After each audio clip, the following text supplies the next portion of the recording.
Good afternoon.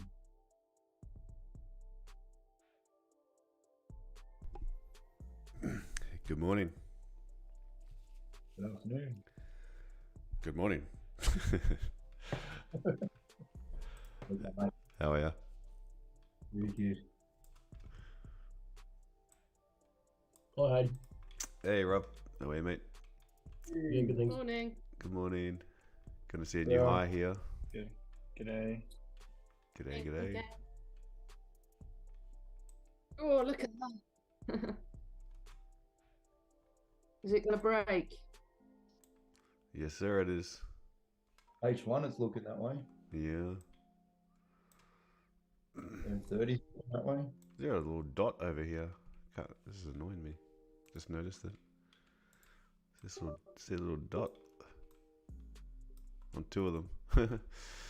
Yeah. Oh well. I thought it was my screen. I was rubbing it. Alrighty. So gold's pushing. Yep, still in that. Oh yeah, very good. Yeah. Um. I scaled out. So daily is gonna hit it. Just been pushing. Interest rates, who cares? Who cares if things are expensive? Let's just keep pushing. 4 hours. Do you think it's a short squeeze? All of a sudden, Don't know. I think it's just greed stock market. Greedy stock market. Look at this. Yeah. Doji 30-minute, man. Well, it's a fairly just gonna buy it. Yeah. Liquidity. I mean, if it does come down to this area as well, I'll see if it can give a rejection. But man, what a move! Just Yeah, look at that. It was a good day yesterday. Done a double bottom retest. Look at that. I think they're going to get a rude shock when in the next couple of months inflation really starts to the decline in inflation really starts to bottom out, and it doesn't come down as fast as everyone's expecting right now, and they realize that I think they're really still pricing in. Let's have a look. Fed funds rate.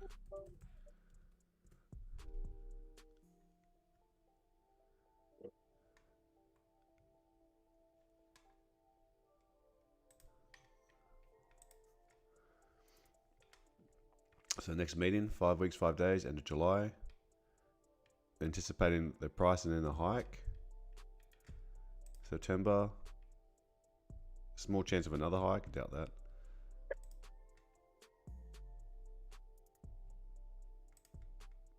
Yeah, now the probability is that it's going to be at the new rating. Before it was like 4.75. So I don't think it doesn't look like that's been a serious number being taken in at the moment. So I think that once we get the initial big drops happening, right? So we've had so from May year on year, so May 2022, I think CPI rose like 0.9, and in the core CPI readings, rent, food, that kind of stuff is still pushing up. And really, since we had like a huge explosion in inflation, and basically since June, July onwards, inflation's almost been flat. So we actually were getting like, let's have a look how much time we've got. Yeah, we've got a few minutes. Let's go to CPI. CPI year and month on month. So I see how like all these were the really high readings, really high, like on the effects from COVID, and then from May, April, April was the huge one. Okay. And then May was 0.4. 0.4. Yeah, 0.4. Ever since then, everything's actually really flattened out to like normal. Right? Now, I'm sure when this reading comes out again, next one, you can see like what July is going to be. July is 0.4, then the next month was 0.2. And if the prices for gas, energy, they've already come down. They've dropped a significant margin. Now, is it going to keep on, is inflation going to continue to slow, or as prices have continually crept up? So now this is almost like a base reading.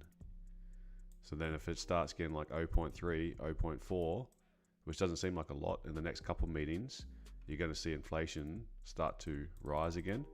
And the Fed's target is 2%. And we're at 4%. So we're still got to drop another 2% somehow from these readings. So where's it going to come from? We're going to have to start getting negative readings to really get down to 4%. Get down to 2%. So what this could be is like if they think the job is done and inflation's going to do this, inflation might bottom out. And it won't even take a couple months for them to realize that at the moment it is going to be hold for longer. And like I think they actually considered that Powell's being serious, and he said, I probably won't rate cut for years. Maybe it's like, I think they're still expecting rate cuts, early next year. So I think when the realization of that sinks in, then I think we'll see indices start to drop a bit.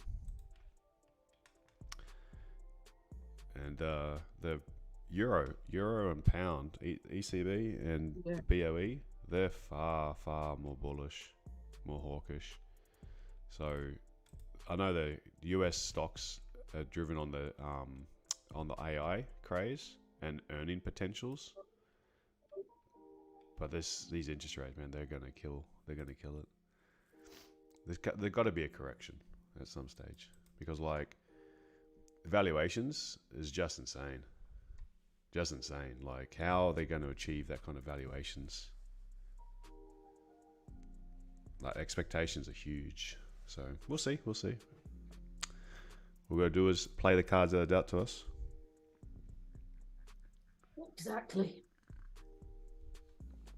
We can't influence it. Yeah. We can take the tips. Don't matter what I say, what I mean, what I think. Just go with what the market thinks. The market's always right. Morning, Miran. Go with the market. So we've got 15 minutes. Gold, I'm not too sure what's going to happen at this 1960, 1962 area. So this is, I'll be surprised if it stays this bullish. Because like, why would you be rushing into gold right now when the stock market's going crazy?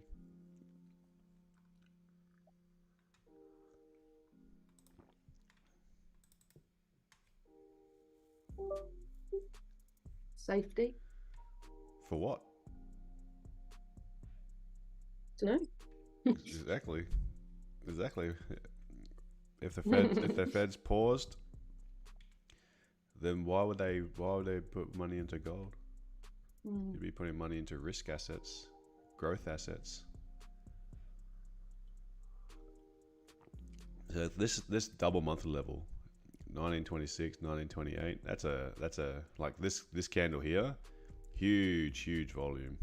So it's not going to be so easy for this one to break, this candle.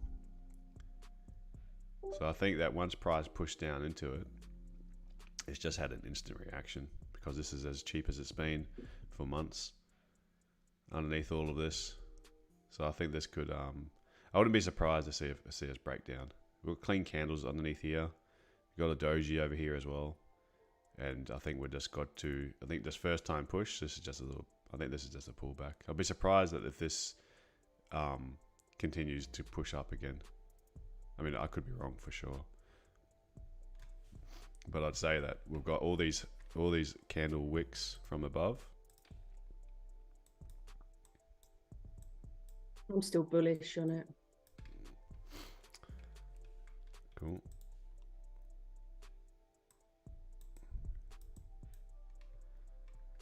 So we'll see. We'll see what happens today. See where this week's going to end. The weekly candle basically just retrace that whole move. So crazy, man. So crazy. But we've got this is actually a nice weekly structure too. Like from here to here to crack into. So just bouncing off the top of it. Once we can close inside of it, we've got a nice clean run down. Yeah, if the Sarah is bullish, I cannot go against that. I'm also with going bullish there. Yeah. She's the market maker. If you do, actually. Yeah, market maker.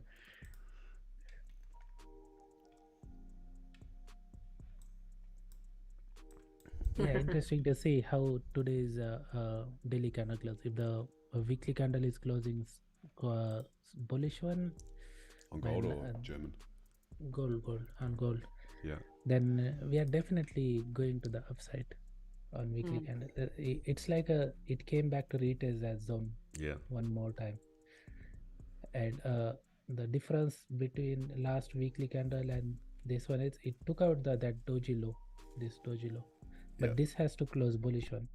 Still, this is not just closing like a doji, then we can still again come back to the downside. But if it closing bullish one, like a closing above this area, 1965 or 1970, then we are definitely going to the upside. Because we already grabbed the bottom side liquidity, it can take out the upper side liquidity, the 1970 area. Mm-hmm.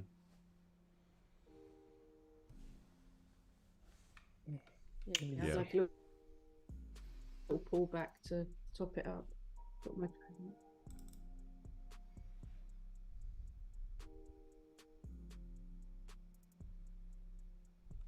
From these October lows, we've added like nearly 50% of the entire stock market. Isn't that crazy? Yeah.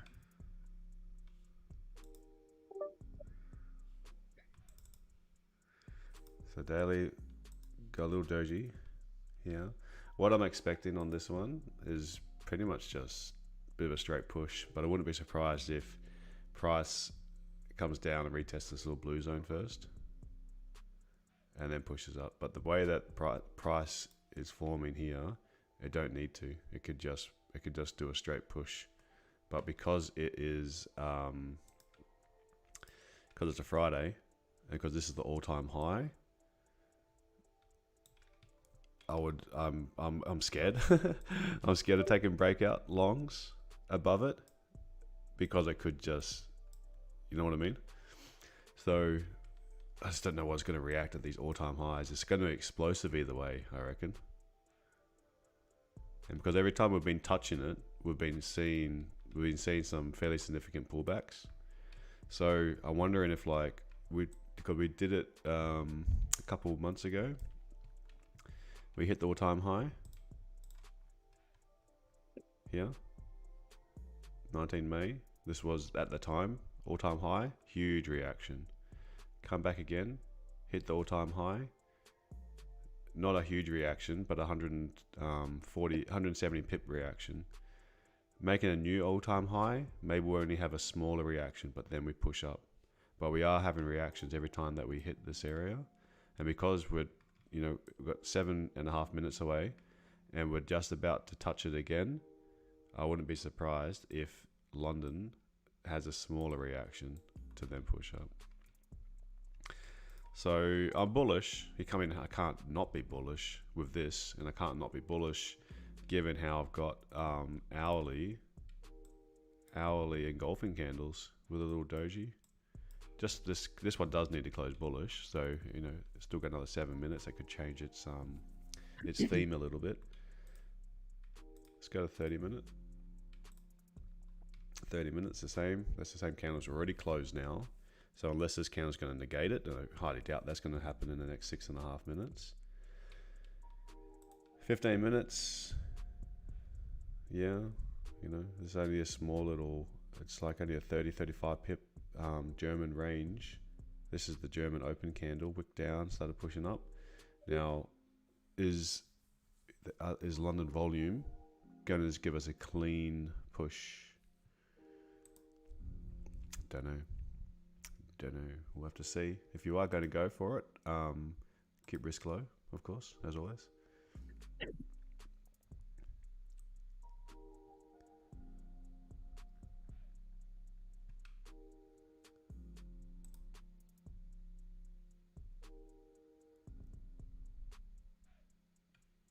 All-time high is currently a little doji.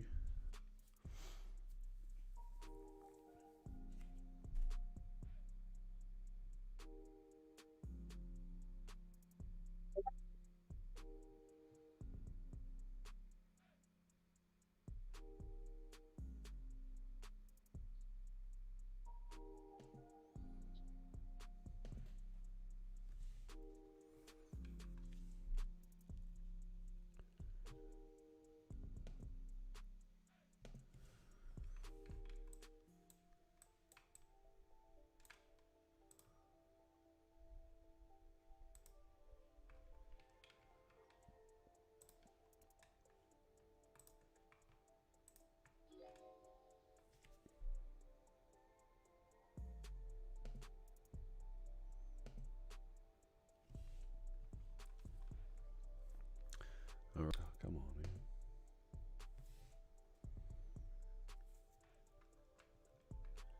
So what's everyone thinking? What's their ideas for German or other ideas for other pairs?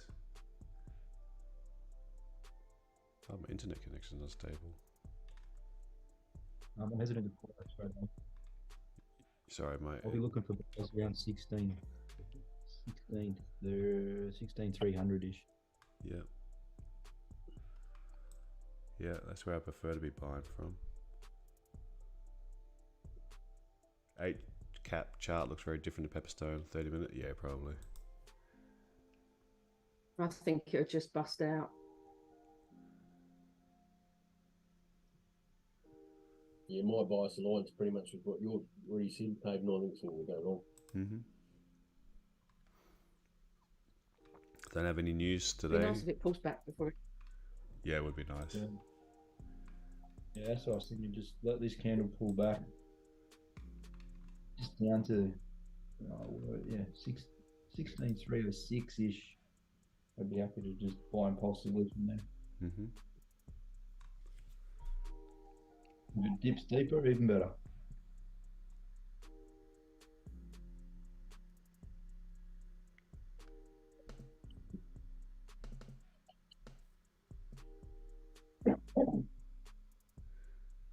Three and a half minutes.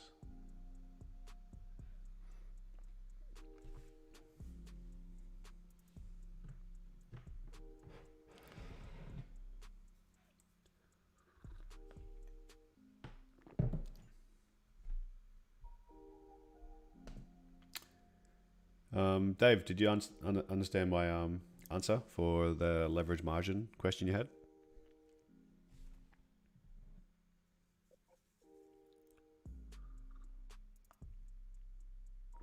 Didn't see it? Okay, yeah. All right. You mean the one on the general channel that I posted this morning? Mm-hmm. Yeah, no, I haven't seen it yet. I'll take a look. Okay. Take a look at it after. We've got 2 Yep. minutes, 3/4. More important things at hand. Yes. It's kind of crazy witnessing it hit and potentially punch through the all-time high. That's kind of crazy. Yeah. Yeah. They've had a rough run since ever since the rumblings for Brexit even got started. Because even before Brexit was the Eurozone's just been plagued.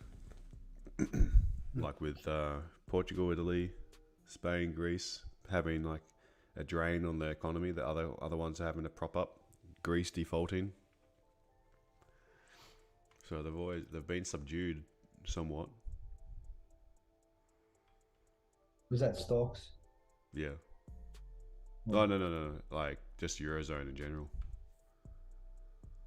So it's like in times when maybe like some of these other problems starting to get a bit more stabilized and sorted out, war's a bit more stable. Brexit's almost done. Well, pretty much done. It's just the after effects.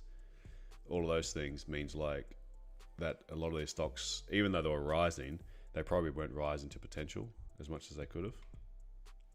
So it's like, you know, kind of makes sense that maybe they were undervalued. Whereas like you look at the US stock market, and US stock market is based on, typically the value of a company would be a percentage of earnings expectations.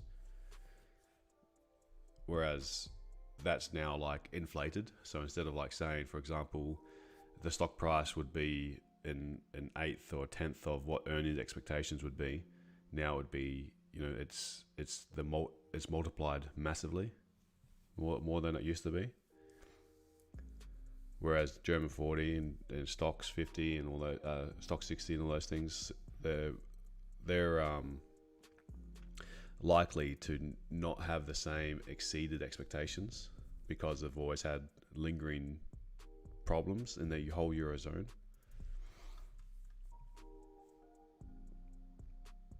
So this is just, you know, just the next, another problem for the Eurozone, but this is a bit more global scale. Alrighty, so here we go. This is let's go to the 5 minute. Let's watch this develop.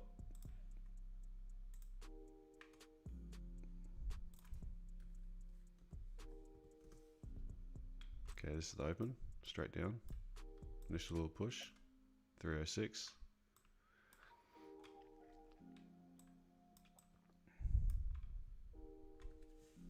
No, I took that. Yep.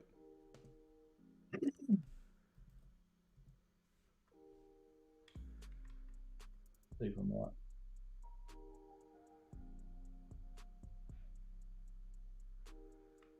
What do you reckon? 50 pips? 100. Let's go 100.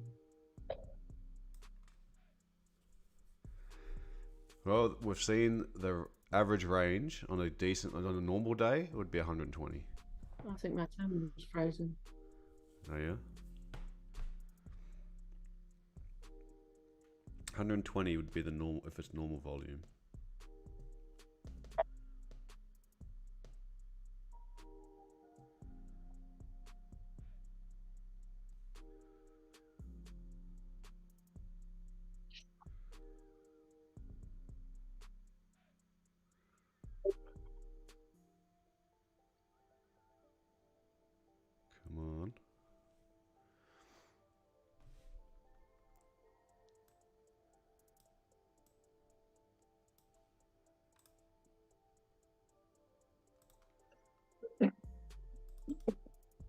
Come on.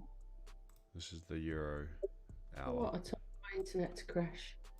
Oh really?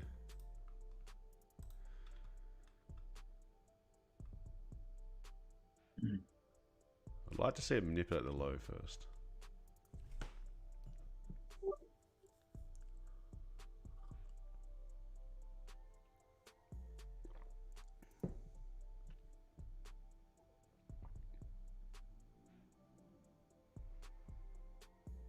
Okay, first little potential. Got a couple little, one guy over here, retested.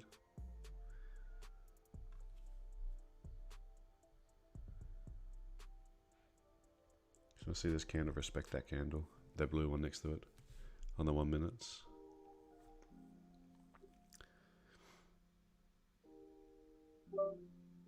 If it breaks the low,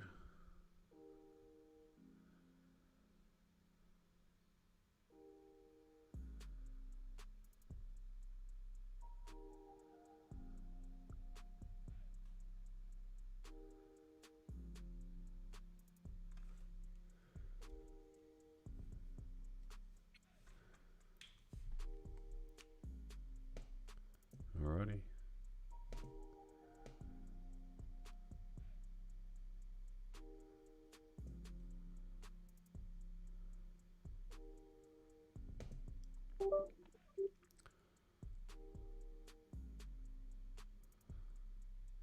Still nothing yet for me.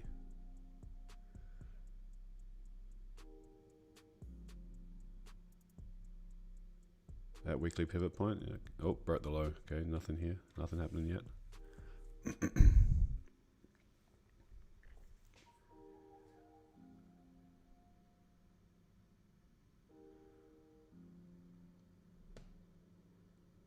On my 5 minute, it took out this imbalance candle.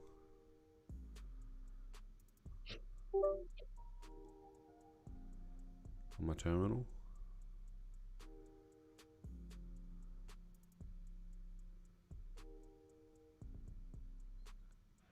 Not there? Yeah, on mine, on TradingView it's not, just only my terminal. Okay.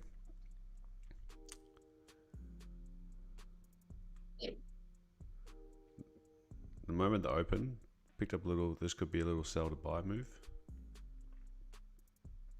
Just gotta wait till they start buying. That was the sell.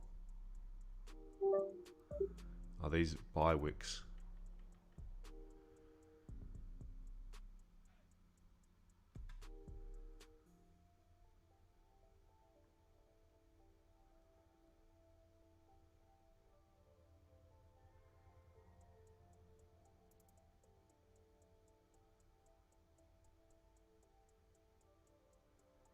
Still contained within the euro range. Hasn't broken out to the top side, obviously. And we're kind of in the middle of this an open area, like this euro open. So another little bullish candle. Come on. The current 30-minute candle is the wick's exactly 50% of that the engulfing candles wick. Oh yeah.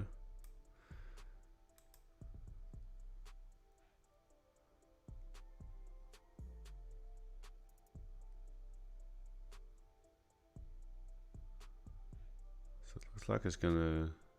Looks like it's basing itself. Is it going to do another push lower, or is it going to flip and start flying with all these wicks picking up liquidity? The way the 5 minute close as a doji, kind of a bit shitty.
This 1 minute candle at the start of Euro Open. Ooh. Is this going to be where it rejects from? Nope. Broke the low. Okay.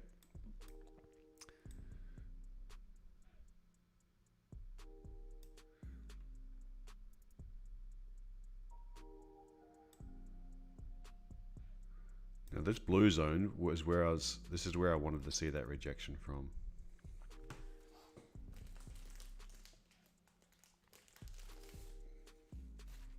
This is that 30-minute zone.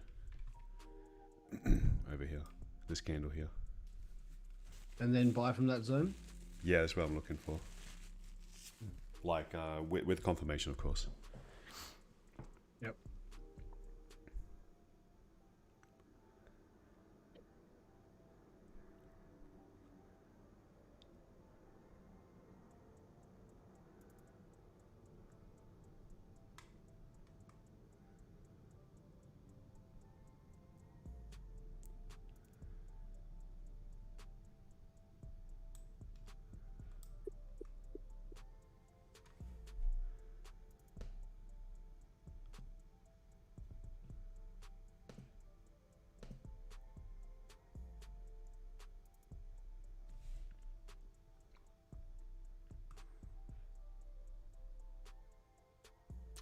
Daily opening gap from today and yesterday. Yeah. This whole area, this lot of traffic inside of this zone.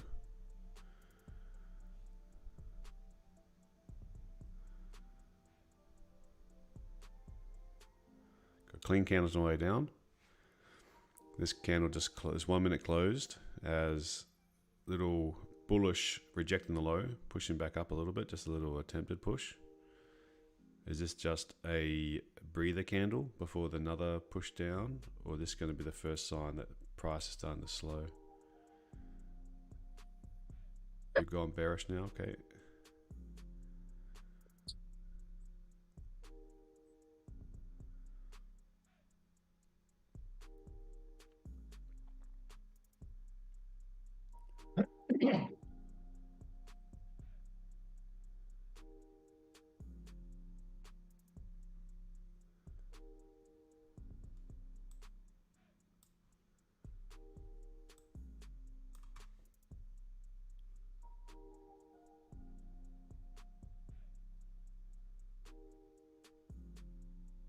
Wait for a retest and you're going to take it down. Cool. That's good. It's good to see some ideas coming through.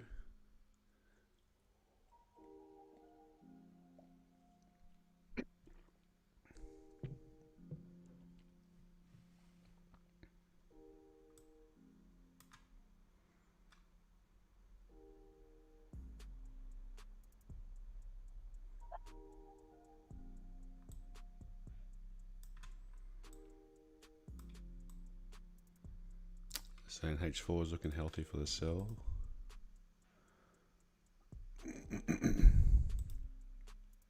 Yeah, it's looking like it's a bloody good candle, isn't it? Took out the doji highs. Clean candles below it.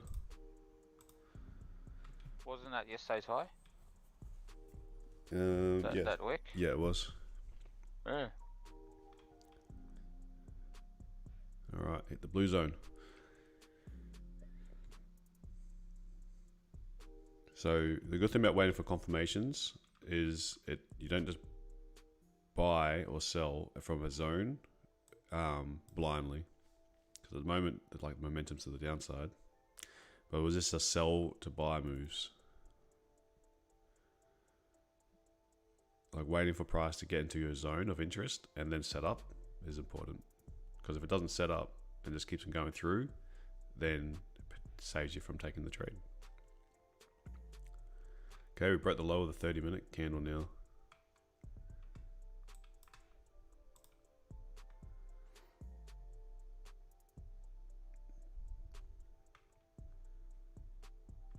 So from the outset, we've pushed 50 pips from up to down, from the high of this one to the low. Oh wait, no, sorry, 40 pips. My math sucks.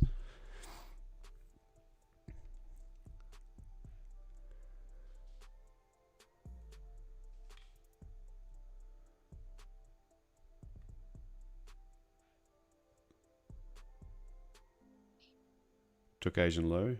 Yeah, that was the Asian low right there.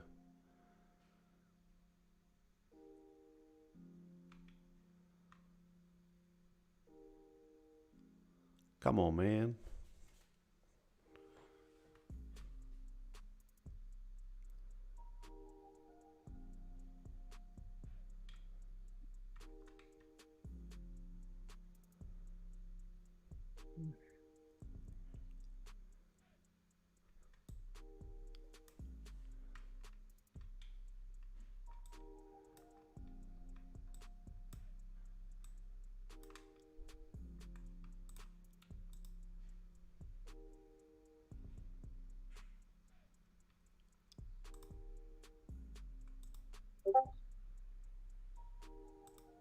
Patience is the name of the game.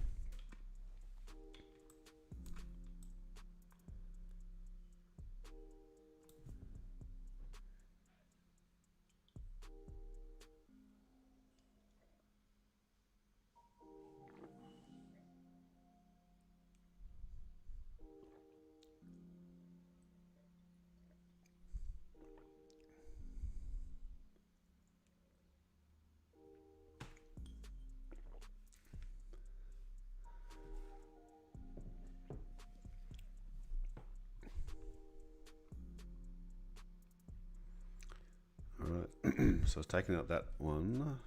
We've got another little doji here.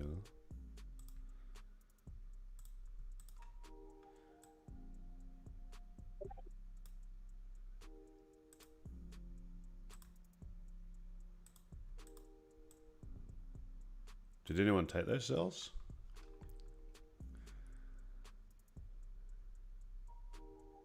No, Yeah, wasn't part of my plan. no. I thought about it on that H4 candle, but Yeah. I haven't I cancelled it. haven't traded German in a long time, so I'm just watching. Okay. Yeah. Marin was the only one looking for sells. Once it had broke the low at the weekly pivot, but never gave the retest for the entry.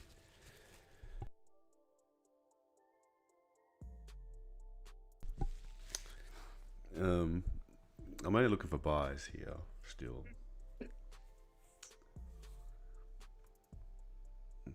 But the more this comes down, the more it starts to make me. Oh, wait a second, little gap up. Back at the daily pivot. Was this the daily pivot here? Was it? All but there's a thickness of my cursor. Yeah. Okay. Yeah, it's almost at daily pivot. It bounced.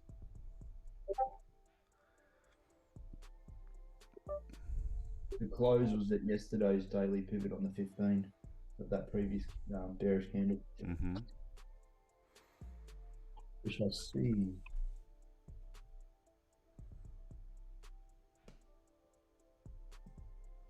That just took out all of those dojis in that Asian session.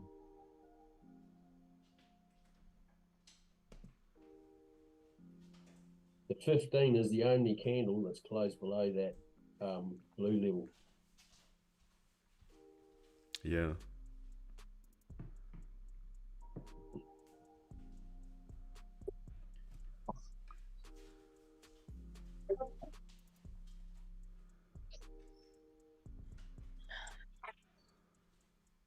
Boy, I'm tempted here. Yeah, look at that.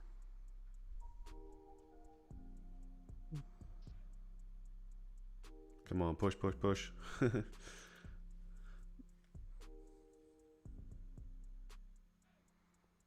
This could be the retest, Marin, you're looking for.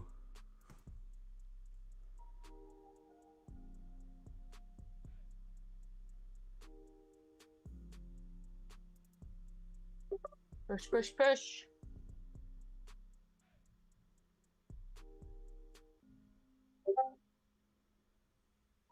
Yeah, push to the moon. New moon. Yeah, new all-time moon. Yeah. Who's in? Oh, I am. Yeah. I'm still in draw. Yeah, I jumped into it as it was Yeah, I'm in. this one here. When I was saying I was tempted, I pushed it. Yeah.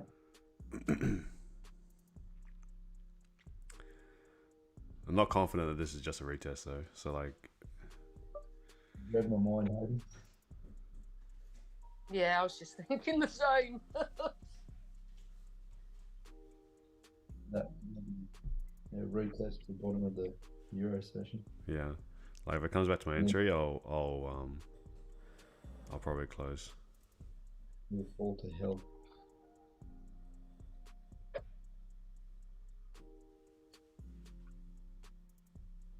Come on, push up.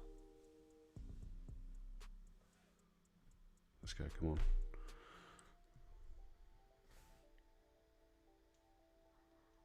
Hold a sec.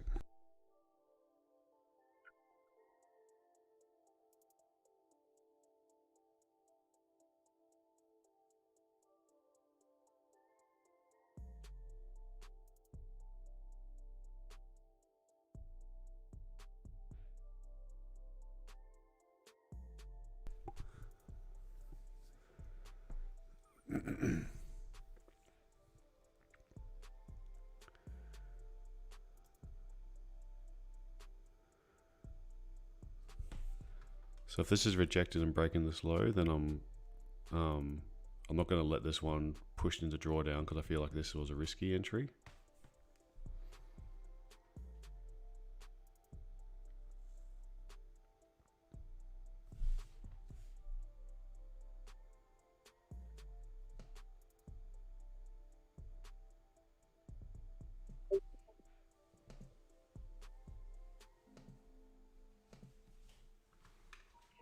because this could simply just be a retest.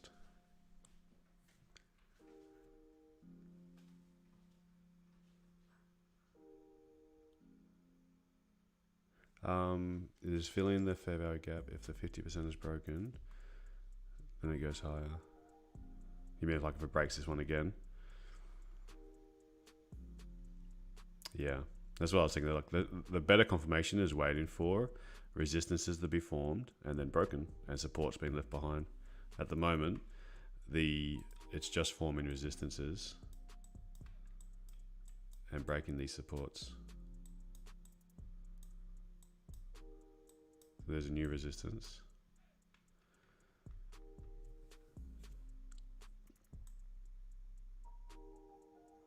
So I want to see 2 consecutive supports being formed and 2 resistances being broken to then start saying I'm starting to get a bullish structure.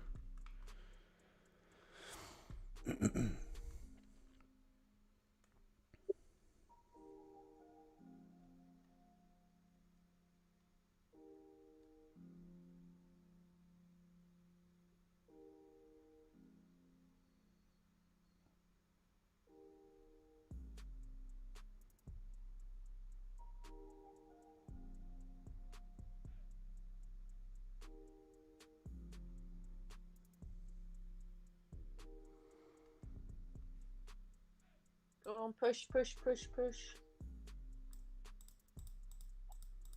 Here's the moon. The new moon.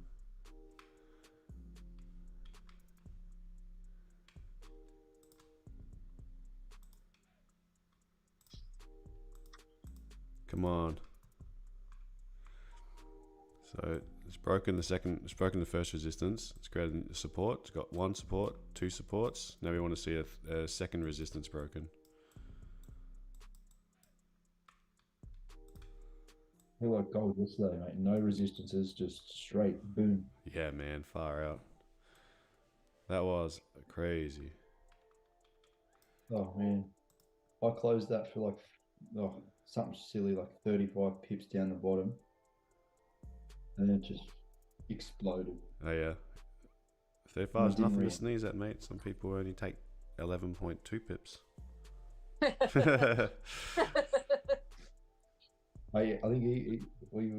think what did we close? Waves. Here we go. Come on. That was over a few positions. We did all right out of it.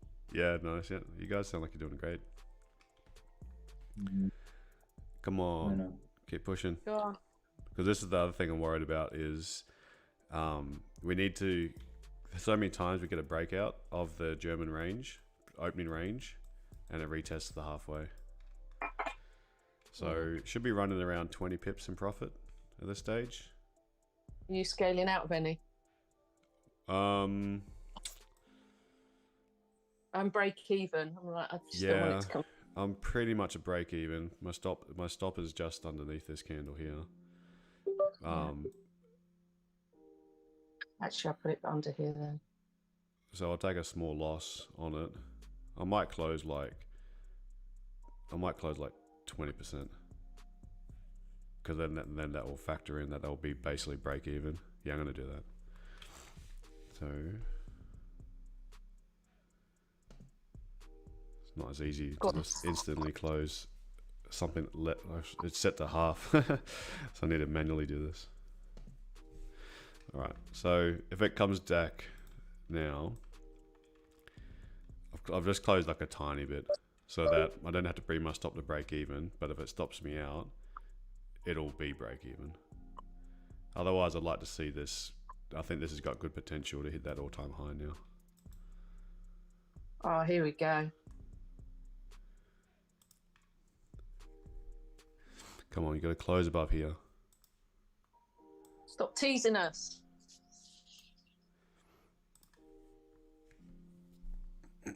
Oh shit! Come on, man! Don't do that.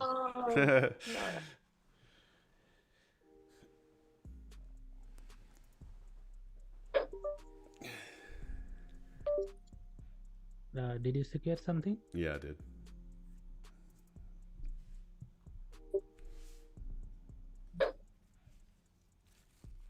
That's not me, by the way.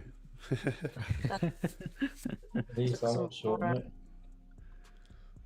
Short, bang, bang, bang. I hate how it does it. That was So, my mission done.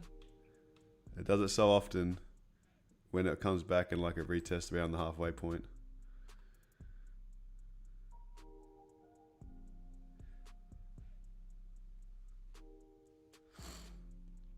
It needs to break this high.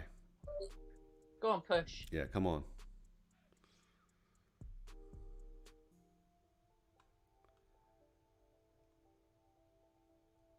Is that a liquidity grab? Yeah, any other day, I would say I'd be if I didn't. Okay, let's just say if I didn't have a bias, any other day that would be my sell zone. If we broke out to the downside, retest the 50%, I'd give that a go for a sell. Conversely, if it broke out to the upside and then came back to the 50%, I'd give that a buy. Like if I didn't have a bias, this pattern is something that I'd execute on.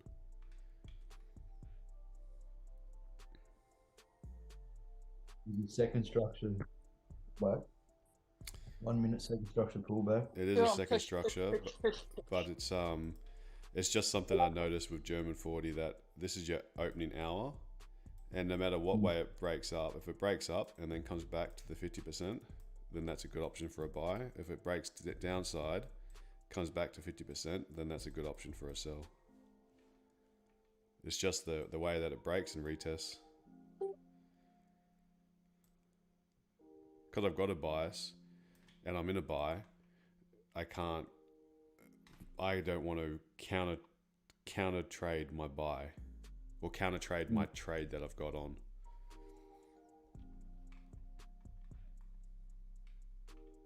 Go on, fly. Go on, Yeah. just go 100 pips. Grab some. That's all we want.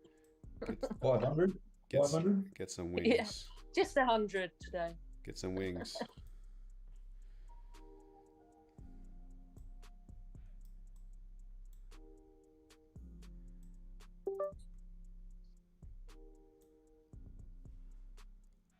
Well, gold. Let me just look at gold was coming down a bit.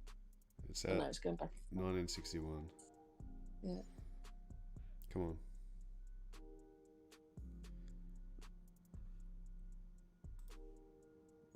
That's it. Go on, German.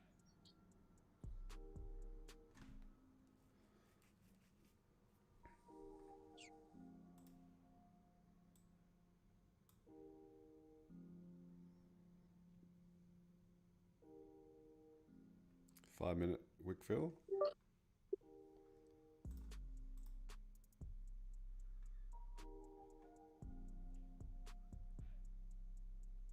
Not making it easy, is it? No, that's a problem when you need this all-time high. I'm sure price action isn't the usual situation. So I want to see an explosive break though, because each time we've had big pullbacks from this area, and then as it's printing a new high, it's making just a smaller pullbacks, and it's only really just nudging a little bit higher. So I want As this took yesterday's high, wouldn't this pullback be That's what we're it. talking? No, yesterday wasn't the all-time high. True, but we did break yesterday's high. We did break yesterday's high. Isn't that the manipulation like Akshay says? We've taken a high, we've taken a daily high or low to push or push down. Yeah, you have reactions from previous daily high or low. So today 7 o'clock candle for German took yesterday's high, which was this one here, this Thursday candle. So yesterday's high was 16,331.9, and then today's one went to 16.3, like 0.7 higher.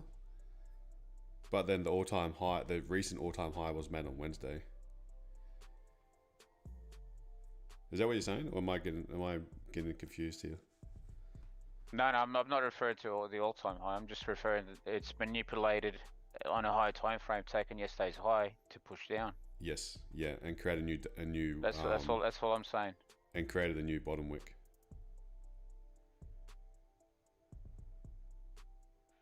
Because this is where the candle opened, and we basically just opened and pushed straight up. We gapped down a little bit and then just pushed straight up. So the daily candle, before coming into this, we didn't have a bottom wick at all. No bottom wick. It was just no bottom wick. Pushed up, took yesterday's high, and now we had this reaction from it.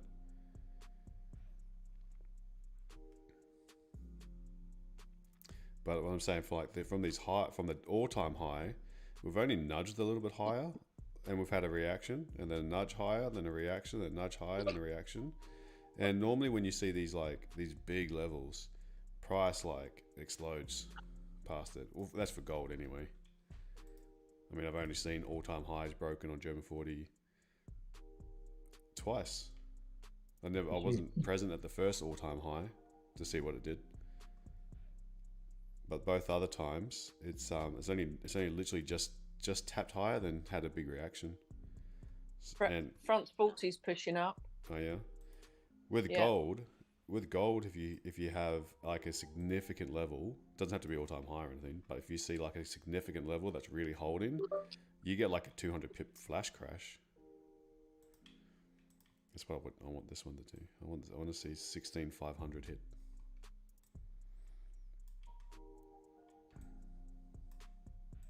That's funny because I just put that as my TP.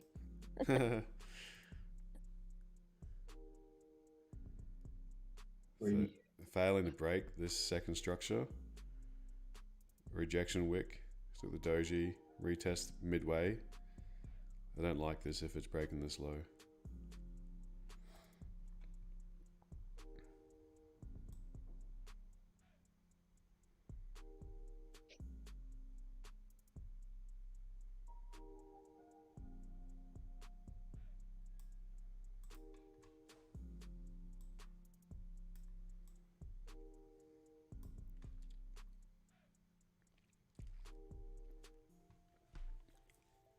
Wow, UK 100 is flying. Really? Yeah.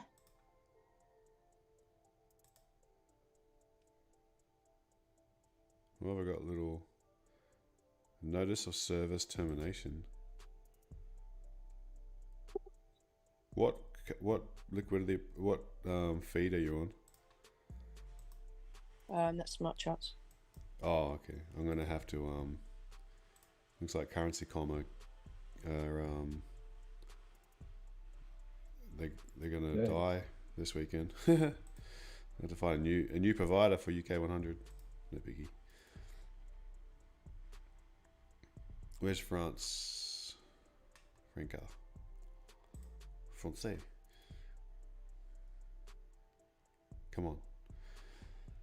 Yeah, it's had a big push, hasn't it? So, Yeah. Indeed. Yeah, that's good. Good for my pension.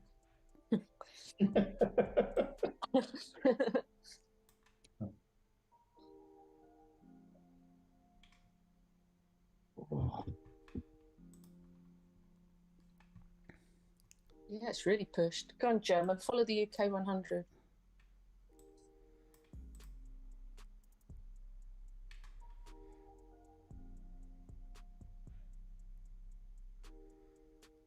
Now, people looking for sells, don't let follow your plan. If you're looking for sells, look for sells for sure.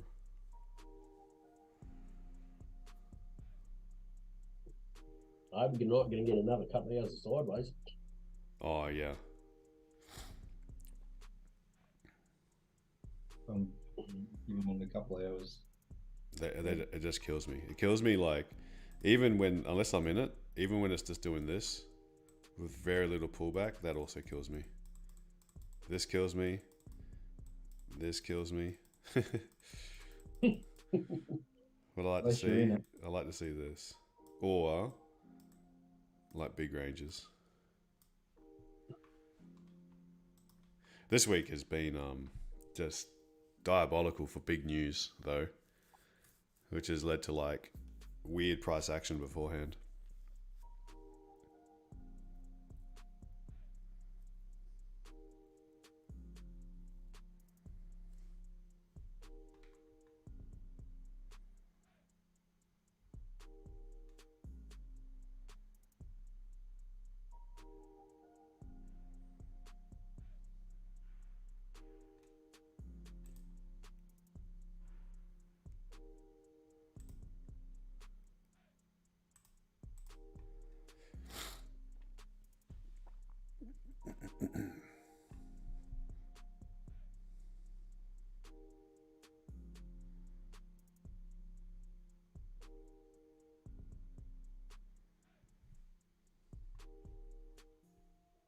Looks like we're in a 4-hour range now, looking at the 4-hour candles.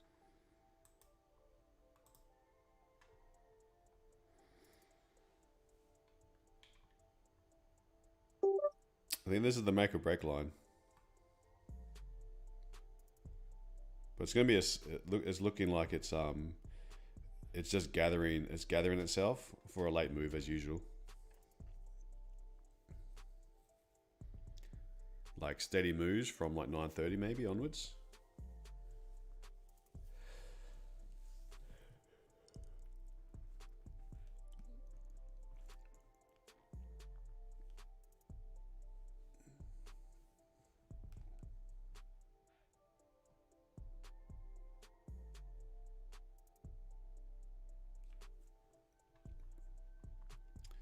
Making these lower wicks.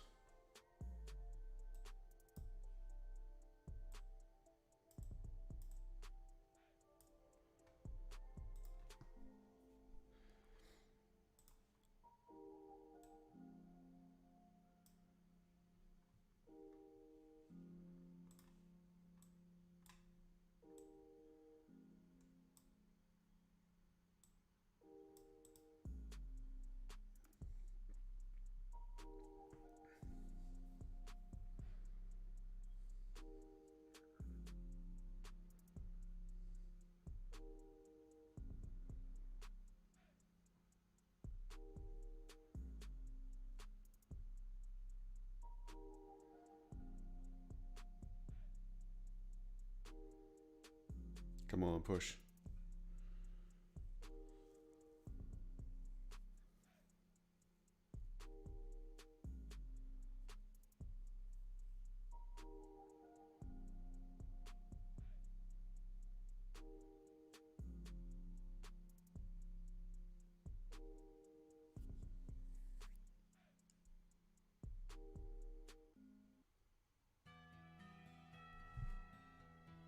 Maybe if I walk out the room, it start moving. Yeah, it's a good idea. I'll make a coffee.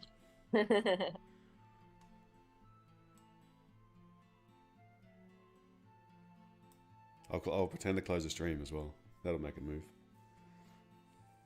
It's 100% success rate. Close the stream and it moves. There we go.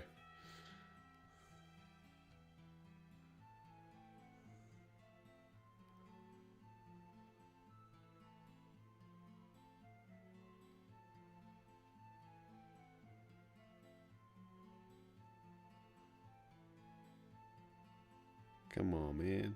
Push. Break that wick. Shit. Come on. I did break it.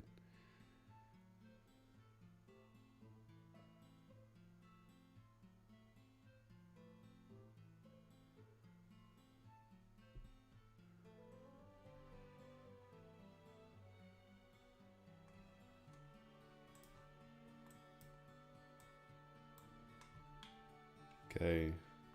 So if this is breaking this high,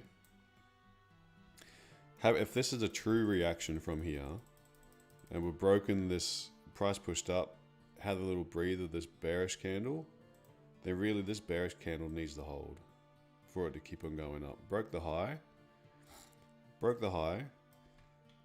If it can, we need it to close higher. If it can close higher, then this could be the new support, and stop loss could be raised a bit higher then. Let's come back to that small doji at the open. Oh, you mean this one? This one here. Oh shoot, come on, don't do that. What I reckon was Sarah walked out of the room on this one, and then she poked her head back around the corner to see what it was doing, and it retreated.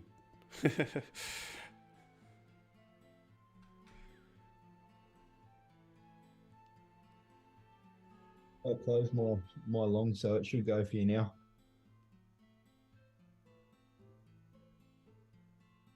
All right, we've been given the signal, all clear.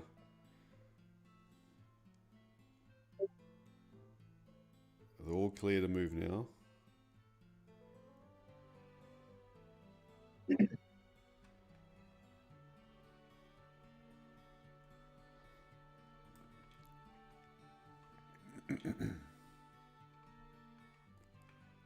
Gold's pushing back under 1960. Should have a little peek at that in a minute.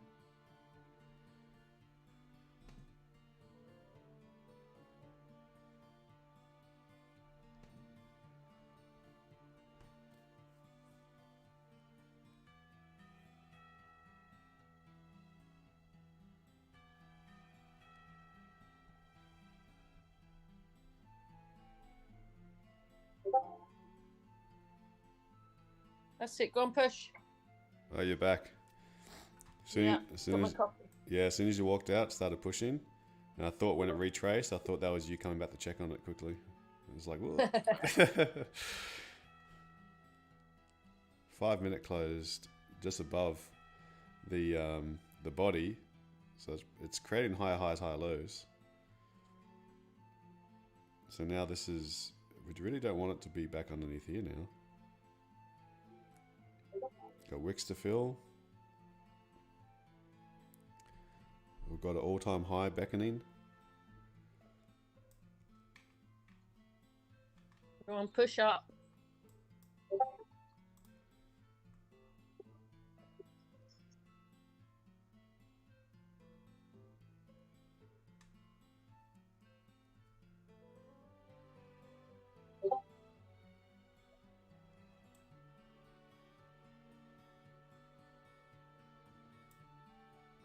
We're 20 pippers in profit, 21. We're ranging, everything's happening. The cricket's starting.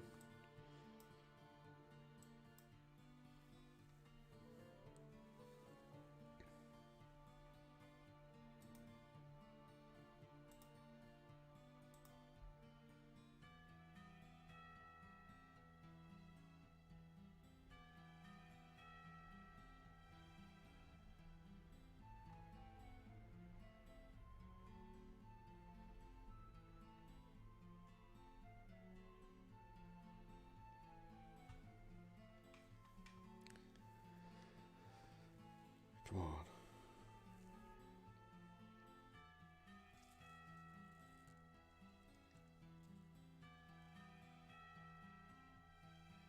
Who's in this for? Who's holding longs at the moment still? Then I'll close it down. Yeah, Yeah, I'm long.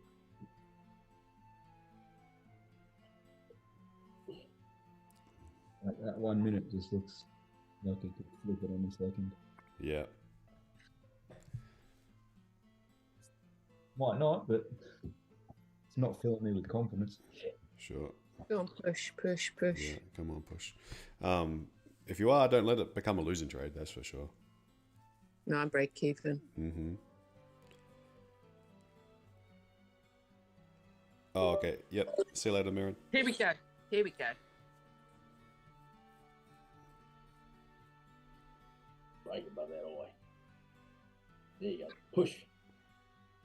Yeah, we just don't want it to come back now. That's it. Push now. Push, push. Come on, I want to get in the sunshine. How good's the weather been lately? Mm.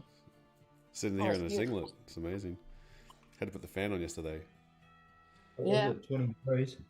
Yeah, it's It's What is it? 15. yeah. 15. Yeah, it's Nah. 15 out in Australia, and I'm wearing tracksuit pants, Ugg boots, dressing gown. It is 17 degrees right now. Goggins, you need to toughen up, mate. Huh? You need to toughen up, Goggins. Been raining here in Perth for the last 2 Probably weeks. colder than 15 degrees, but that's not exactly a hot day over here. Well, you must die when you come back to Australia, Haydos. No, I love it. Absolutely love it. But I do agree that I used to think like between in the 20s was not that great. Above 30 was a great day. now I'm realizing how pleasant 25 degrees is. So that's me officially getting old. 25 is pleasant. Is your mum still up near Tennant Creek? No, she's back now. She's that was just her contract. So now, where's she going to next? She just told me yesterday. When she gets back, I think it's actually somewhere down in Canberra. That's her next one. Oh, close to the water. That'd be nice. Yeah, that's the thing. I was like, oh, go stay with Regan. My brother would be like, get your own accommodation. There's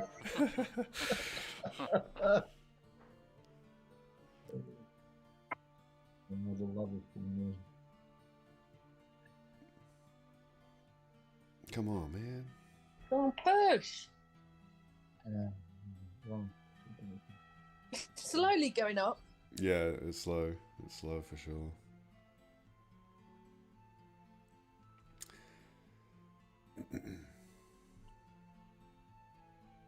So when you're scaling in to things like this, say you had your position here,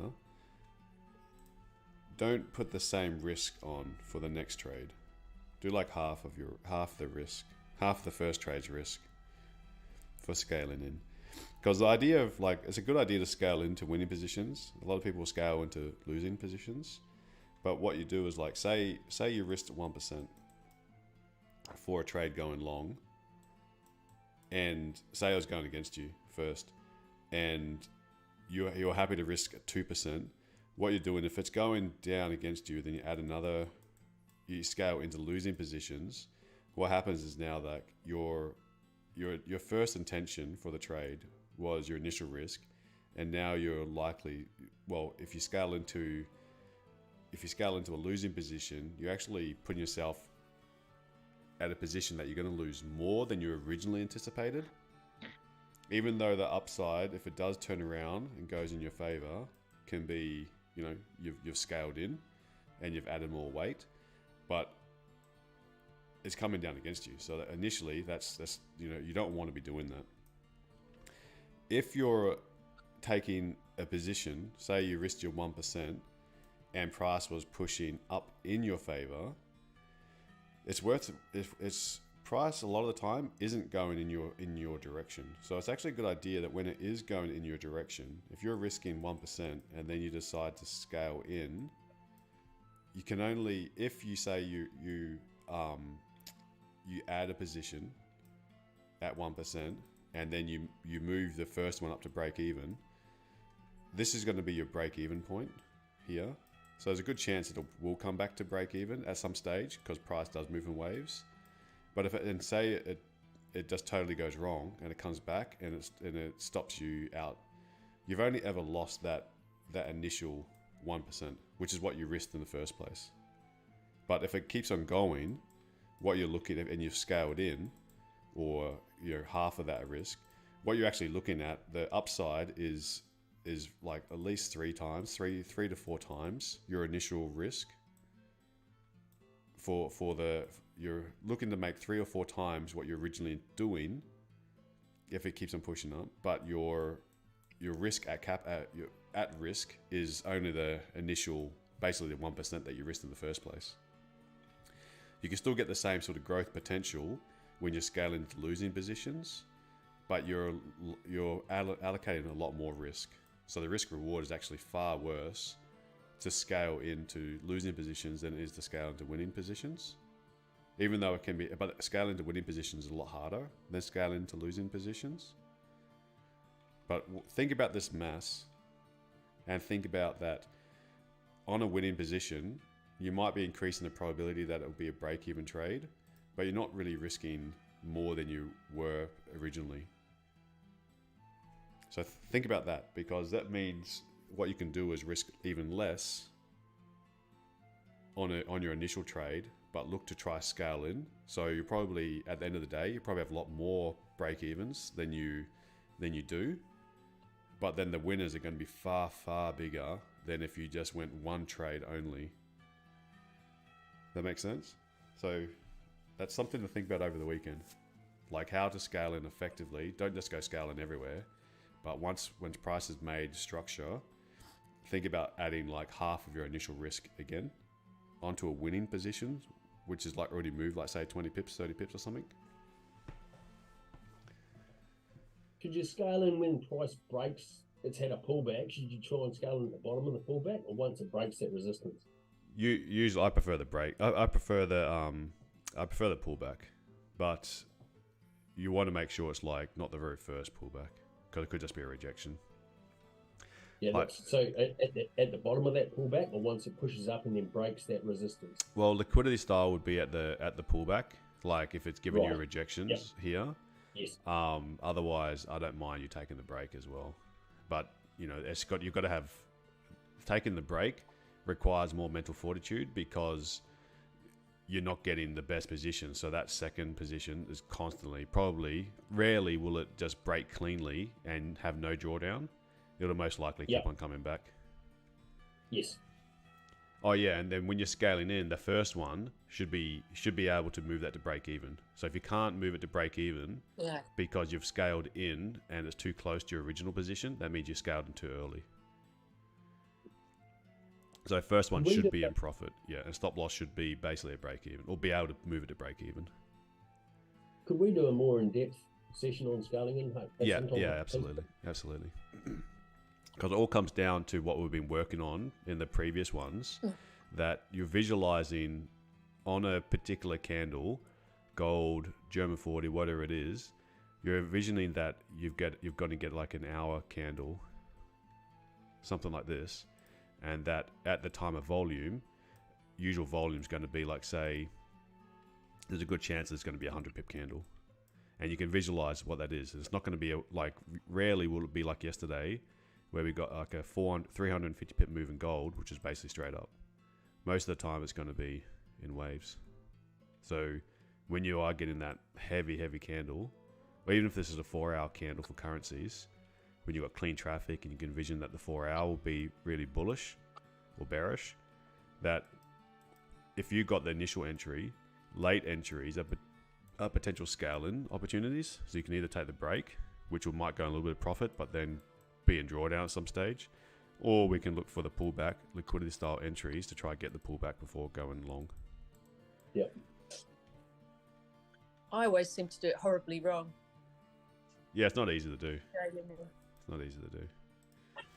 It's not an easy ability.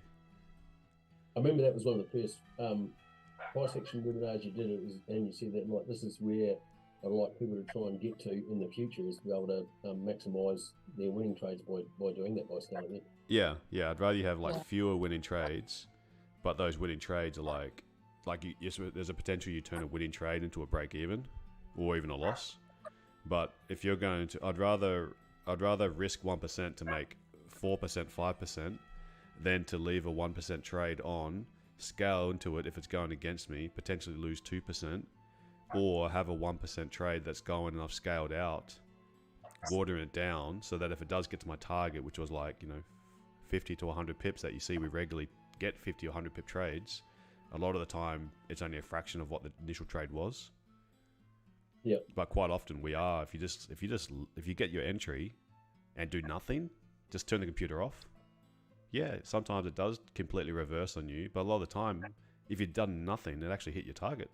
It's just us interfering with it that watered down the profit potential. Yeah. Oh, George said horribly wrong is what I call all my trades lately. Oh gosh.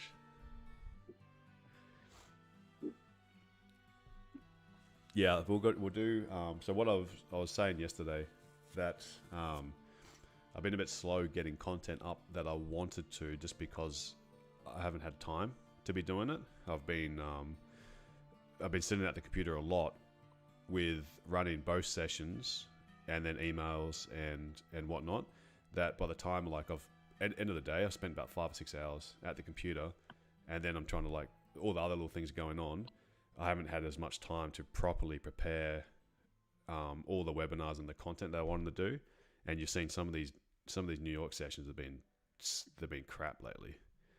So what I'm going to do is, part of the original plan was a stream a day for sure. If there's 2 streams, it's a bonus, but it's not 2 streams every day, because there's so much stuff that I want to prepare for educational content and like back testing, and actually just spend a bit more time with everyone one-on-one a little bit more, just to work on the problems that everyone has. So that's what I want to use. If I say I have a really good London session, and I don't particularly want to, and I don't think there's much potential for a New York session, or if I've got like a lot of things I want to do, then I might not do the second stream. Does that make sense? Just so I can actually get rid of this for this other content as well, because it's not doing anyone good to have me bored at the charts when, not bored as in like I'm never bored when I'm here trading, but if the market's not moving, I'll get distracted. And like normally what I'll do if the market's like that, I'll set my orders, I'll set my pending orders or my alerts, and I'll just take a trade when it's ready, and I'll be doing stuff on the side. But if I'm hosting, I can't do that, and I feel like I need to be like not entertaining, but I don't want to be boring, and I find I'm just being boring as shit because nothing's happening, and I don't know how to talk to a screen for that long. I'd rather just be preparing slides, preparing the webinars, the content, or just even catching up with each person, just to see how things are going individually. I think that's going to provide a lot more value to what I'm trying to build here than to me do 2 streams every day and then be unable to have the extra time to build like the webinars that I want to on the fundamentals inside. Yeah, the streams are very time consuming and mentally draining. There's a lot of, you got to put a lot of thought into actually doing the stream and then doing the price action and talking to people. And it's a lot. It's a lot. Yeah, it's quality over quantity, and that's what I'm worried about. I've been trying to do as much quantity, but then the quality's been deteriorating. So I want to make sure it's always good quality, and I'm not distracted taking a board trade. And that's what I found a couple times. I was just like, oh, this is awful, and I take a trade.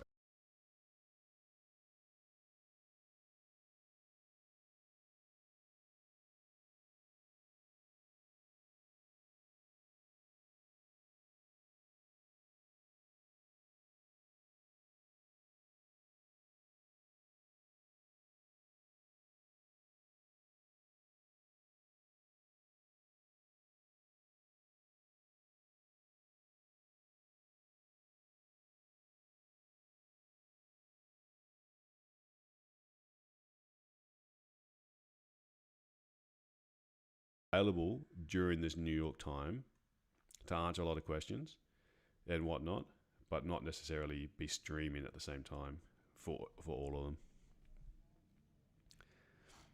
It's fair enough. Yeah, but there will be at least one per day for sure, 100%. No, it makes good sense, Hayden. Yeah. Yeah, makes sense. It's just I know some of you guys only do New York or only do London, so I want to make sure it's like not anyone's missing out. But it's literally not sustainable, or to be able to build everything at the same time. It's not enough time in the day.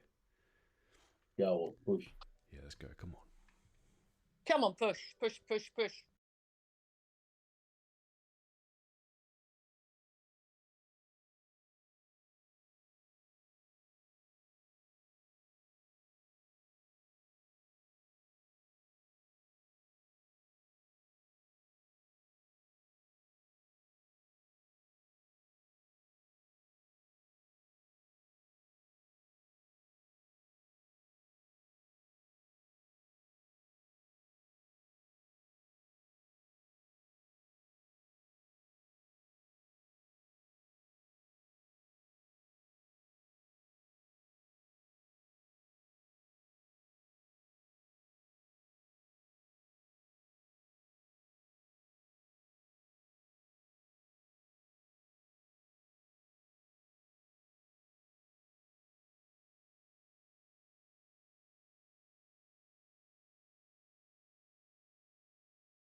No, no, no, no. It's Oh. not on the German 40. Oh, right. Oh, you're just here supporting us. That's very nice of you. Yeah, thanks. I thought I really thought you were in that one as well. I thought when you're saying go to the moon that you jumped into, but there was, I only No, gave no, that one like. Here, I didn't took here. I took it here after this candle closed. Oh, thanks, Goblin. Good to see you there, mate. You took it. Oh, you This did take it here. Here. Yeah. Okay. Yeah, I wasn't. I wasn't. This one here, I wasn't too like I didn't want to take that. That was just a cowboy trade. But after it was breaking here, I was like, yeah, that.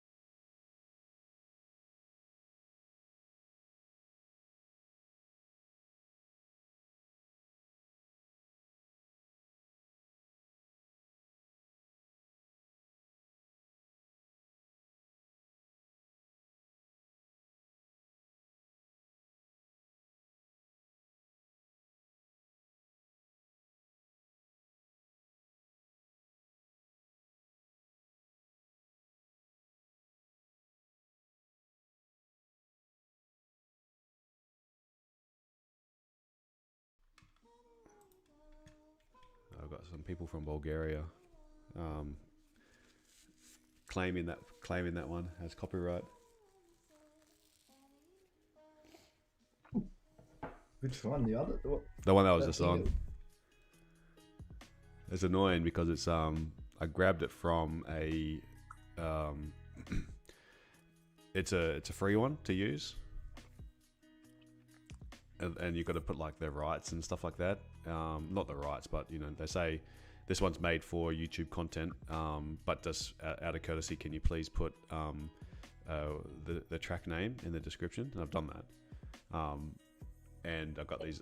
What happens is there's a few scams go on that these people will set up businesses and then claim that content as their own, and you've got to go through the whole process to for YouTube to remove. It's not a copyright strike. It just says there's a copyright claim on it, and you've got to either speak to the person and say they'll say yeah, send us $5 and we'll remove the claim, or you've got to go through YouTube and then they'll like review the whole process, or the other options and just to instantly remove the copyright claim is just to mute out that part of the YouTube stream. It's just a real pain. So you get all this free content that these people claim just to, and people don't really know. You know, they'd say, oh, and they'll if it's an important video and they don't want to have to redo it all, they'll pay the $5 to someone or whatever they're asking for. So it's a pain. Can you scale options? Sorry? Can you scale options so you can completely ignore them? Oh yeah, you can just ignore them, but it's you just have all these say like it shouldn't affect too much, but if you get too many claims, then they might give you a strike, and if they give you a strike or 3 strikes, I think they'll delete your content. Yeah, right. So I know I'm not worried about that particular song because I know exactly what it is, but that's why I won't put like normal music on when I'm streaming at the same time. Yep. That's so annoying because it's like I scour for like tracks that I don't mind having on in the background, but after a while it gets too repetitive. But then you're like sort of limited to what you can actually use. So you find something good, and then some bastard goes and puts a claim on it, trying to get you to pay for it. I think it's based on how many users. Yeah. Sneaky though. It's funny how people like try to find business everywhere.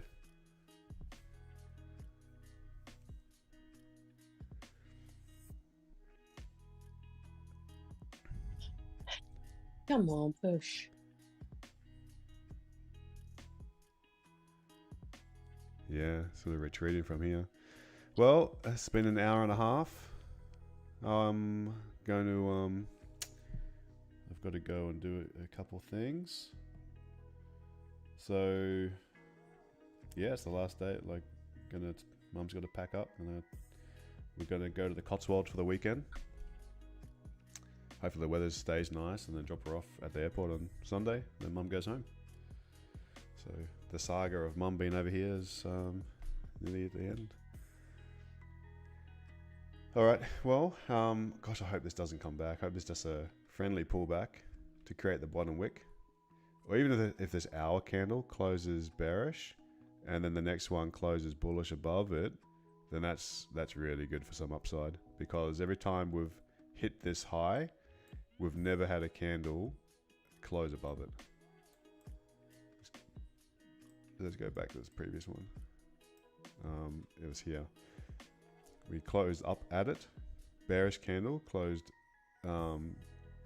like after we just tickled it.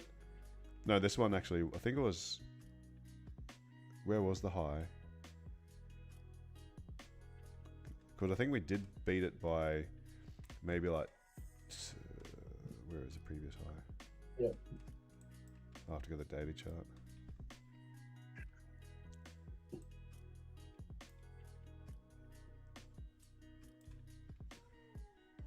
Oh, that was the high. Yeah, so 16,300 more or less was the high. Then we did get a candle that closed above it. But every time that we've been back at it, we've literally closed just at it, and then we had a bearish candle and nothing ever closed above the bearish candle.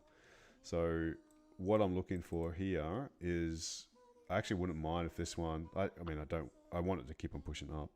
But if it closed bearish and then we had a candle close above the bullish, a bullish candle close above the bearish candle, then I think we can actually get price comfortable trading above the daily high, that all-time high, and then we could probably extend for like maybe another, who knows, hopefully 16,500 is a nice psychological number to be at.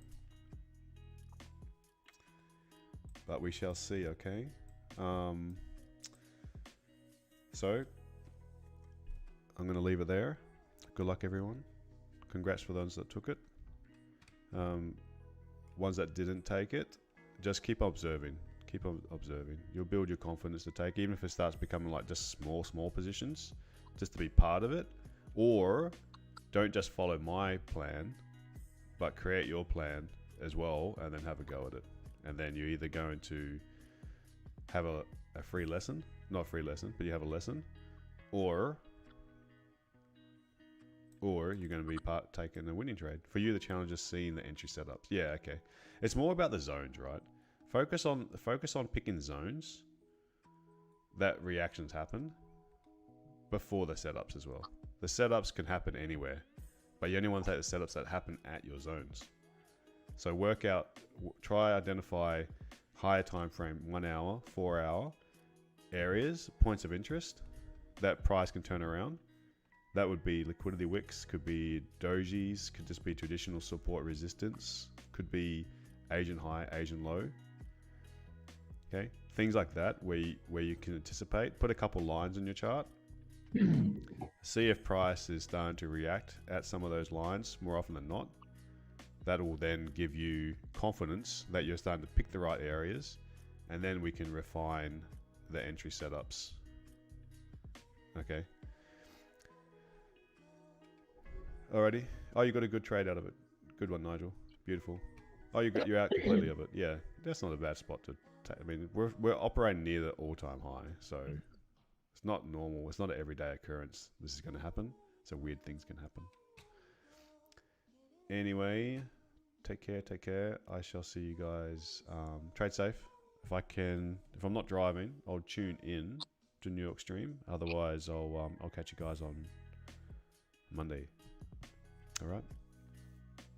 Have a good weekend. Thank you. You too. All right. All right. Awesome. Thanks, Hayden. You're welcome. All right. Bye, guys. Thanks a lot. See you, mate. Bye.